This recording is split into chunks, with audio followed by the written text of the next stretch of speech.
Fútbol argentino.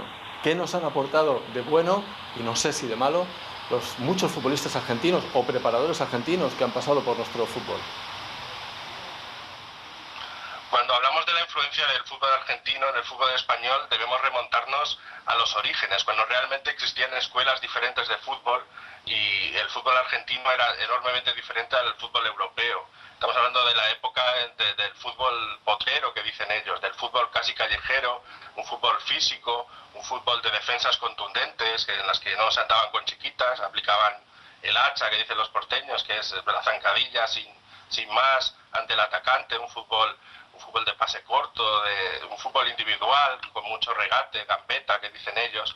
Pero repito, todas esas influencias que sin duda han sido determinantes en el fútbol español, de competitividad, de lucha, de sacrificio, que venían de Argentina, debemos concretarlas, limitarlas a la época en la que no había grandes intercambios y el fútbol sudamericano, el fútbol argentino era muy diferente al fútbol europeo. Yo creo que actualmente, con todos los intercambios que ha habido, todo se ha internacionalizado, se ha homogeneizado y resulta difícil marcar esas diferencias tan acusadas. Gerni, qué trabajo. ¿Y los colores? ¿Y el club? ¿Para qué trabaja uno si no es para ir el domingo a romperse los pulmones en las tribunas hinchando por una idea? ¿O es que eso no vale nada? ¿Qué tal? ¿Cómo estáis? Bienvenidos una semana más a Conexión Vintage. Hoy nuevamente tenemos un invitado de lujo, como hace poco Julio César Iglesias. Pues nada, tenemos que agradecer a Ángel Capa que esté con nosotros y agradecerle además que nos haya recibido en su casa. Ángel, muchas gracias. Por nada. Un orgullo encontrarte y que estés con nosotros en el programa. Bueno, es un placer poder hablar de fútbol. Bueno, ya os habíamos anunciado que teníamos este fabuloso documental de la historia del fútbol argentino, que son 95 minutos, es una larga historia del fútbol argentino. En 95 minutos contaremos todo lo que podamos, pero espero que guste a la gente que nos sigue, ¿no?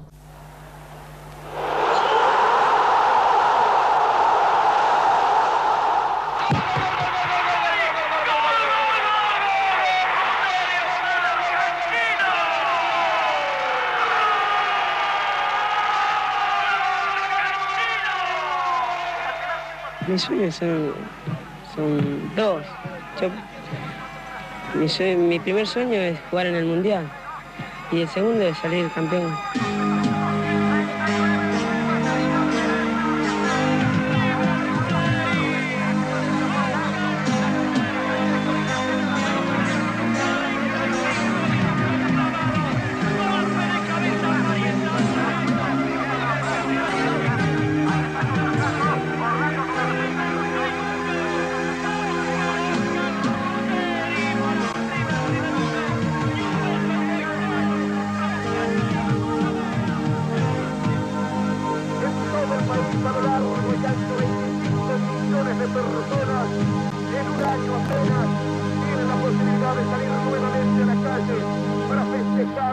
Espectacular victoria que tiene tanto mérito o más en su nivel que la lograda en 1978 como campeón mundial de mayores. Argentina, dignísimo campeón juvenil de fútbol, 1979 en la Copa Coca-Cola. Allí están en andas de los aficionados japoneses que están entrando peligrosamente, diría yo, a la cancha para levantar como héroes deportivos a los futbolistas argentinos que están haciendo lo imposible por retener sus camisetas, poco menos que aporreados por el entusiasmo de la gente que se ha volcado en número de miles de personas en la cancha. Entramos a jugar exactos los últimos 10 minutos del partido. Después, si hay empate, alargue de 20. Si hay empate, penales. Avanza toda máquina. Ramón Díaz para Argentina. Escapó la marca de Castatrián. Se mete a toda velocidad. Puede estar el segundo de Argentina. Tiro, gol.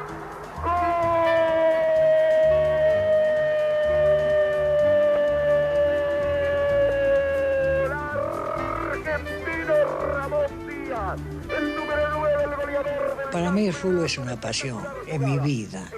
Yo nací jugando al fútbol. Ahora no sé, porque yo hace cuenta no juego al fútbol.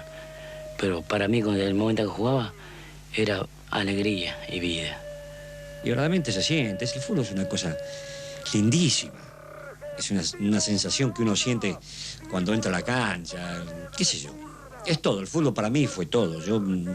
Como le decía siempre a mi madre, que ella se tenía que poner celosa nada más que de un nombre que es femenino, pero que no tiene nada que ver con una pollera, que es la pelota de fútbol. sigo viviendo enamorado de la pelota de fútbol.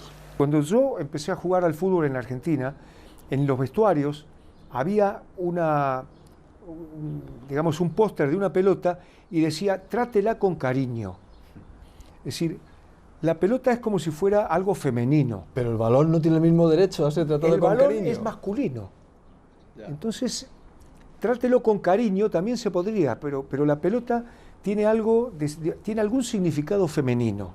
Entonces hay que acariciarla. Siempre nos decían, a la pelota hay que acariciarla, hay que tratarla como a tu novia. El fútbol nos vino de los ingleses. Llegó con los ferrocarriles y los tranvías, con las empresas navieras y de importación. La República Liberal Argentina se vestía según el corte inglés, creía en la libertad de comercio y marchaba al ritmo de Londres. Fue el gringo Watson Hutton el primero en enseñarlo en un colegio. En la cancha se hablaba en inglés y en las alambradas se chapurreaban las difíciles palabras goalkeeper, orsay, fullback, inside. El primer equipo legendario fue el Alumni. 11 apellidos ingleses y 10 campeonatos ganados en 12 años.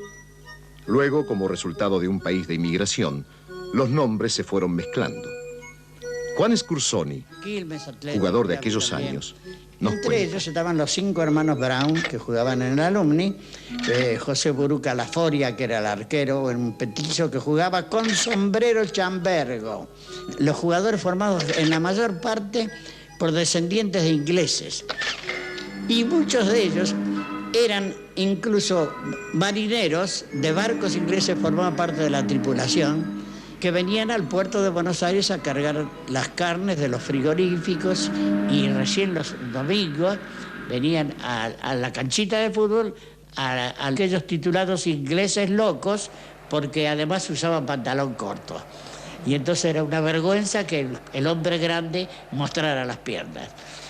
Alumni fue una potencia extraordinaria, porque no solamente generó los jugadores de los hermanos Brown, sino que muchísimos otros que también hicieron del fútbol un culto, pero a la inglesa, ¿no? Las raíces de eso quedaron después diseminadas en la cantidad enorme de...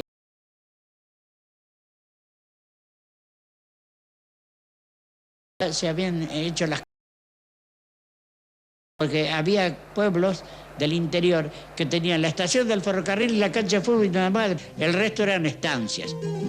El macho Andreossi, del Quilmes de los locos años 20, nos habla de su época. De Quilmes Athletic Club nació Argentino de Quilmes. Eran todos muchachos que no tenían cabida, porque Quilmes ya abarcaba a todos los ingleses.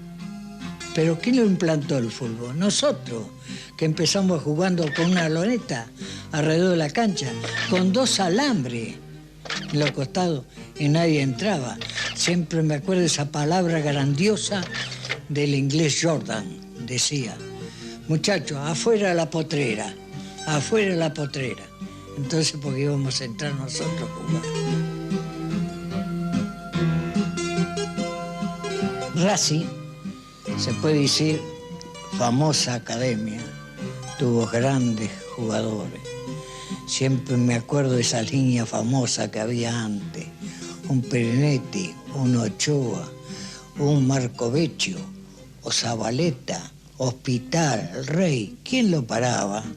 Atrás con un Pepe, Olazar, Petular, como Independiente, como Canaveri, Lalín, Rabachino, Suani y Orsi, que son todos muchachos que están en la inmortalidad. ¿Quién no recuerda a Boca del 25?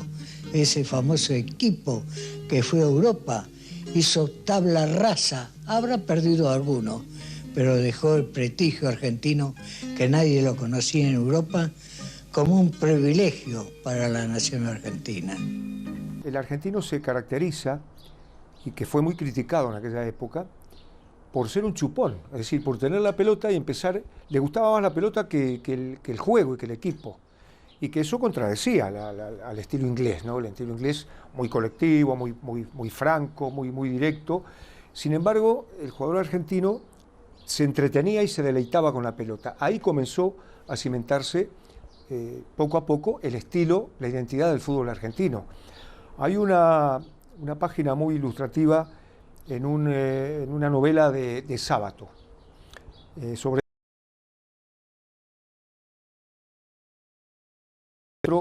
que no me acuerdo cómo se llama ahora.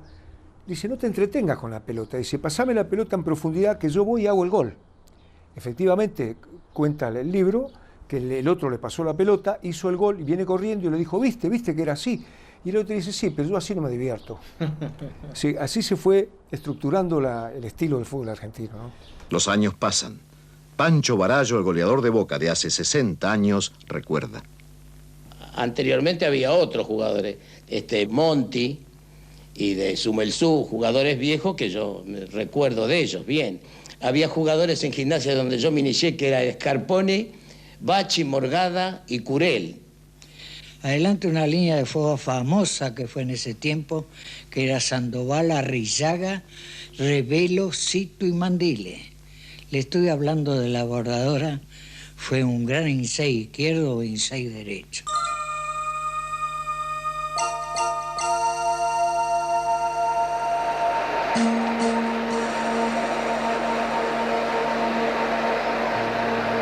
Y vendrán los partidos con los uruguayos. Los orientales se preciaban de ser los mejores, y la verdad es que nos tenían de hijos. En cada partido amistoso se jugaba a cara de perro. Los uruguayos sostenían que a ellos les sobraba el coraje y que los argentinos eran blandengues. Cuando se enfrentaban, multitudes de porteños se agolpaban frente a los diarios Crítica y la prensa que transmitían los partidos internacionales por altavoces. Y llegaron las Olimpiadas de Ámsterdam en 1928. Finalistas argentinos y uruguayos.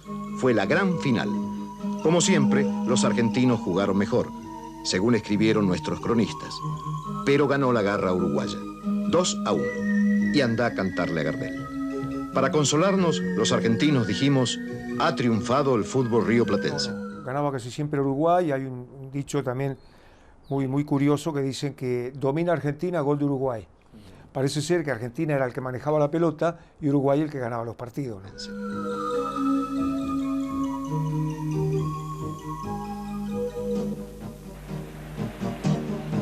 2 años después, el primer campeonato mundial. Final, uruguayos y argentinos. Sin comentarios. Perdimos como en la guerra. Oigamos hoy a uno de los protagonistas, Pancho Barallo. Jugó Botazo, De la Torre y Paternoster, Evaristo, Monti y Arico Suárez, Peuchelli y yo, Estabile, Nolo Ferreira y Evaristo. Esa final nosotros no la podíamos ganar de ninguna manera. Hubo 7 jugadores argentinos que no guapearon, ¿me entiendes? Y con 4 jugadores que guapeamos en ese tiempo no podíamos ganar. Nos dieron los uruguayos y se achicaron los argentinos. ¿Qué sé yo? Yo entraba en la cancha y me olvidaba de todo, más que adentro de la cancha que me muerdan, decía yo. Y Monti no tenía que haber jugado, porque se caía un jugador uruguayo y lo levantaba. Y la más corta me la daban, Dios me libre. Hubo una vuelta, me tiró una patada Lorenzo Fernández, centro alto, ¿no? Y yo le dije, no sea animal, dice, no te das cuenta, botija, dice, te voy a enterrar en el césped, me dijo así. Y yo eso gestido, un high izquierdo, el alf. Y viene y me llamó, dice, vení pibe, dice, vení Barallito, dice. No le hagas caso que este es un loco, seguí jugando. No solo en fútbol pierde la Argentina, también su democracia incipiente sufre un revés. Los militares atentan contra la República. Hipólito Yrigoyen renuncia y el teniente general Uriburu se apodera de la Casa de Gobierno. Comienza una dura represión. Decenas de obreros y políticos son enviados al tenebroso penal de Ushuaia, a Tierra del Fuego, la Siberia argentina de aquel entonces. Domingo sin fútbol. Hay terror y tristeza en los barrios pobres. Comienza una historia incierta y llena de retrocesos para la joven república. Y también se acabará la edad juvenil del fútbol. Terminan los dorados años 20 y comienza la década infame. El juego más querido pasa a ser un negocio. Comienza la era del profesionalismo. Pese a la represión, hay quienes no tienen temor de ir a la huelga bajo la dictadura militar. Y son los jugadores de fútbol quienes dicen esto no va más. Y cuelgan los botines. Están hartos del manejo de los dirigentes. Oigamos a un protagonista de esa huelga, Juan Scursoni, en ese tiempo de Huracán. Hicimos una huelga que era para pedir pases libres. Vale decir que nosotros cumplíamos con un compromiso un año, la temporada. Terminada la temporada podíamos ir a jugar a donde a nosotros se nos daba la gana, porque para eso éramos amateurs, no cobrábamos nada. Y si no cobrábamos nada, ¿qué obligación teníamos de estar supeditados al manejo que hacían los directivos? Y allí entonces los directivos, como dije que eran toda gente hábil y abogados, muchos de ellos, agarraron y dijeron, bueno, hay que crear el profesionalismo. Para tener el mismo derecho, tienen que tener entonces compromisos firmados.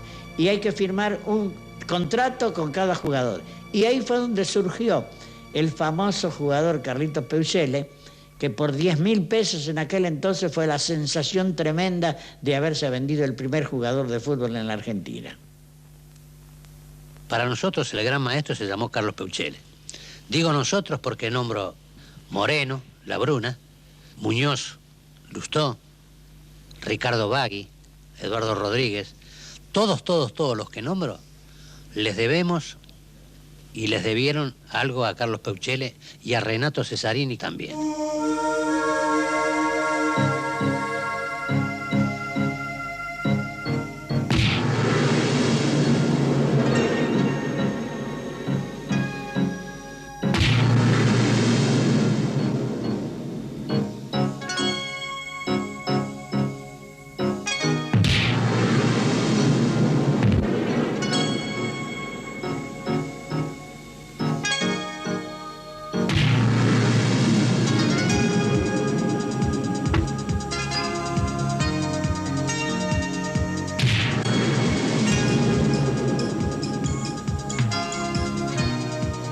Claro, antes le puedo decir que con toda esa gente, con Sastre, con Seoane, Cherro, Carlito Peuchele, estaba Bernabé Ferreira. Me acuerdo que Bernabé Ferreira hizo 40 goles y yo hice 25. Por eso le digo que a mí me gustaba siempre patear. Yo me daba vuelta a ver si tiraba. Y a veces iba a la banderita y sentía que me gritaban, burro, animal, andate, perro. Y yo entre mí digo, a la vuelta te emboco uno y vas a ver cómo me vas a aplaudir. Y yo, era eso, yo jugaba con esa ansia, con ese corazón así. Bernabé Ferreira fue velocidad, fue empuje, posiblemente uno de los hombres de piques cortos más mortíferos como jugador de fútbol que yo he conocido. De los jugadores que con mayor perfección sacaba ambas piernas para pegarle a la pelota, y con la fuerza que le pegó él, creo que casi nadie. Y eso que Bernabé fue lo más grande que hubo acá. Al arquero que le atajaba algún penal, le daban una medalla de oro grande así. Y después, así como Bernabé, venía jugadores también de alta categoría. Pero como había tantos jugadores buenos. Un Chueco Míguez, que siempre que le pasaba algo, se sentaba y se acomodaba la rodilla. Se le salía la rodilla y ese mismo se la colocaba. No precisaba masajista, ni aguatero, ni nada. Yo lo conocí al Chueco García ya en el año 34, cuando tenía esa famosa línea de foga que formaba ya en Rosario Central, con Cañotti, Gómez, Guzmán, Potro y el Chueco García. De Rosario han salido grandísimos jugadores, ¿no? Pontoni era de Rosario, ¿no? García, un extremo izquierdo que una vez regateó a todo, hizo un gol y a la vuelta venía arrastrando los pies y le preguntaron por qué y dijo, para que no me copien la jugada, así la estaba borrando, ¿no? Era maravilloso. Antes había un Labruna, un Negre, un Pontoni, un Martino, un Méndez, un Sime, había jugadores de la Mata, jugadores que te jugaban en cualquier puesto y lo hacían muy bien.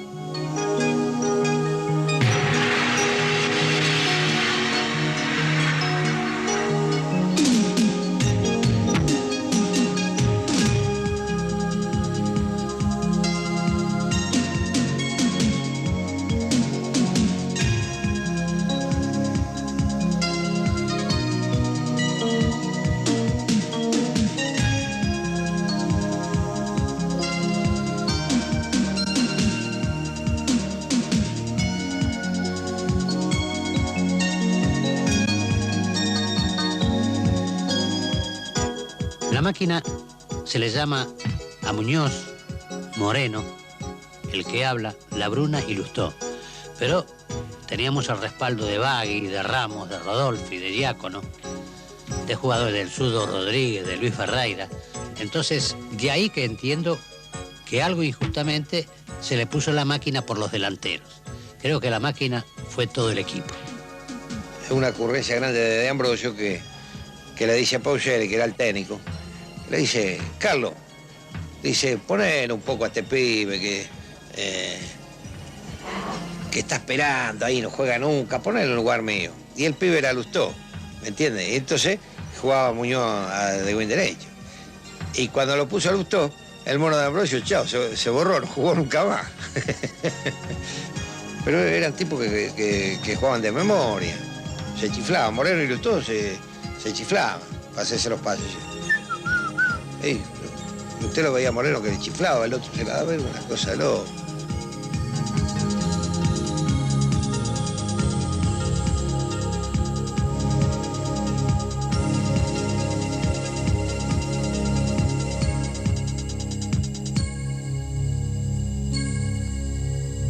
¿Qué taller ni qué trabajo?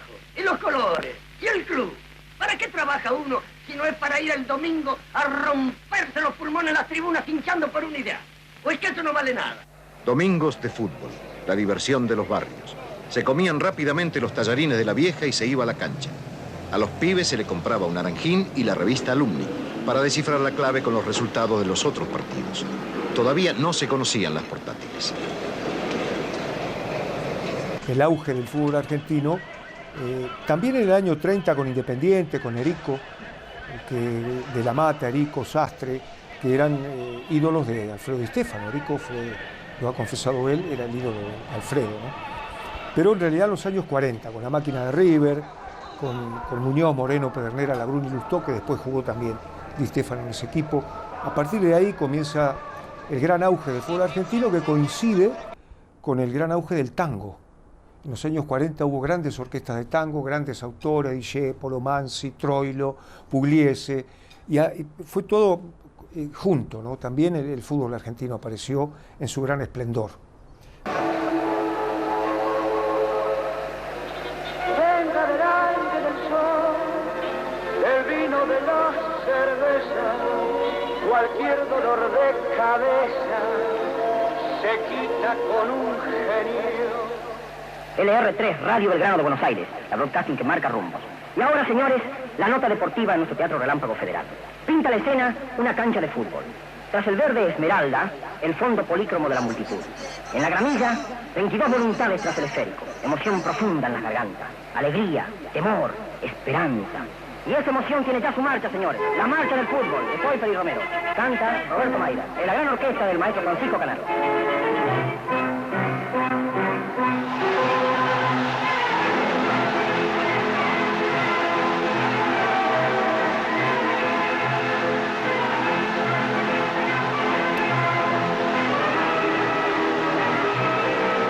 Aquí los vemos. Son los héroes de aquellos tiempos. ¿Para qué nombrarlos? Vayamos descubriéndolos con los ojos de pibes de aquel entonces.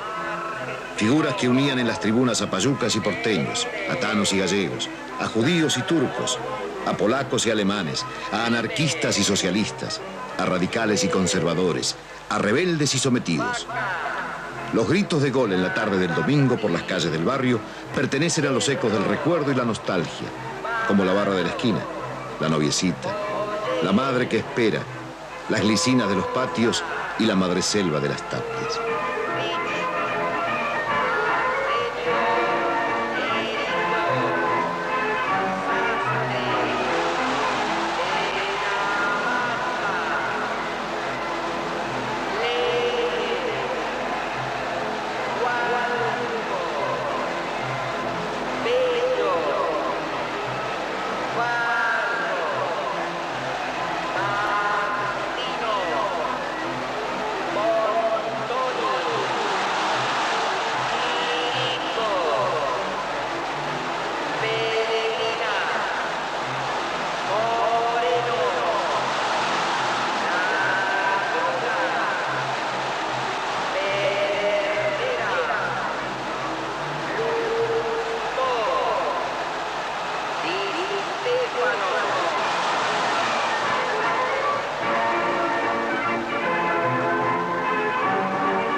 la suerte de preguntarle a Di Stéfano, y habla de Pedernera, Di Stéfano como un crack extraordinario, y de Moreno también, de La Bruna, es decir, de La Mata, de Sastre, de Corbata, de Houseman.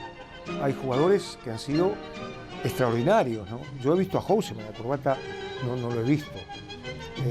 De Corbata hay un gol frente a la selección de Chile que él regatea al portero, a todos los defensas, está en la línea de gol y vuelve hacia el campo regateando otra vez chilenos.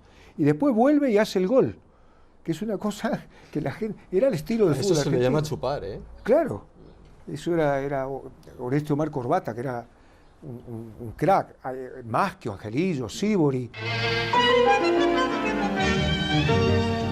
En los años 30 y 40 se cimentó para siempre el estilo de juego argentino. Fue la época de los goles. Desde septiembre de 1936 hasta abril de 1938 no hubo ningún empate 0-0 en todos los partidos de primera. Independiente fue el primer gran equipo del profesionalismo, con ese Antonio Sastre buscando los vacíos, siempre alerta, ese de La Mata dribleando y dribleando como Lucifer entre las brasas, ese Leguizamón como un cóndor de alas abiertas cubriendo toda la cancha, y Erico, saltando como un puma, planeando como un halcón y sonriendo como un paraguayito humilde que pide disculpas por tanta destreza. Desde ese entonces los llamaron definitivamente los Diablos Rojos de Avellaneda. Que sigan jugando en la memoria de todos los abuelos.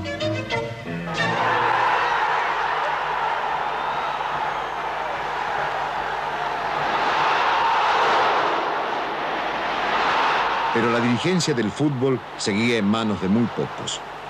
Y por supuesto, en la época del llamado fraude patriótico, la manija la tenían los conservadores liberales.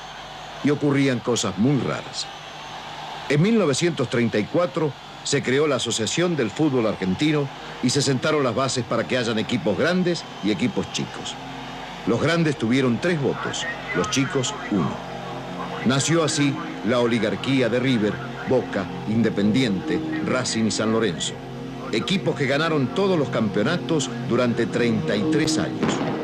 Y esto generó violencia en la cancha y en las tribunas. Los sobornos a jugadores eran noticia semanal. Las amenazas y palizas a los árbitros estaban a la orden del día. Para cuidar las apariencias se contrataron árbitros ingleses, corroborándose una vez más nuestra eterna relación de odio-amor con los de la rubia Albión. Fueron maestros de justicia deportiva. Con ellos, de pronto, los clubes chicos tuvieron derecho a que se les cobrara penales a su favor.